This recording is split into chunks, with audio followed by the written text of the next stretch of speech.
The novel coronavirus has sent unemployment skyrocketing, with millions of businesses closed, practically forcing countries to come to a complete standstill. It's also grounded the most global of industries, aviation. Many airlines around the world went from raking in the big bucks to a financial crash landing. In the United States, major carrier Delta Airlines began 2020 by celebrating the most successful year in the company's 95-year-old history, bringing in a record-breaking $1.6 billion in profits and almost 100,000 employees. Today, the airline is bleeding money and continues to drop more airports off its already skeletal network. The current crisis could push some airlines, especially smaller ones, into bankruptcy or make them takeover targets. Recently, the world's second largest airline and one of the largest in Latin America, Avianca, filed for bankruptcy. The company claimed the pandemic reduced its income by over 80%, effectively placing their 20,000-plus staff out of work. The airline is currently still seeking a bailout. Avianca is facing the most unprecedented event in its 100-year history.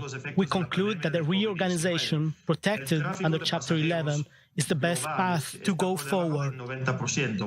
According to the International Air Transport Association, passenger traffic is down more than 90%, and it is predicted that the global aero traffic sector will see a revenue fall of about $314 billion. Governments are being asked to step in and bail out national air carriers, as is the case in Israel, where the battered national carrier El Al was offered a lifeline via a $400 million state-backed loan guarantee, but on condition it agrees to a raft of reforms. Yet devastating as the downturn has been, it's not all bleak news.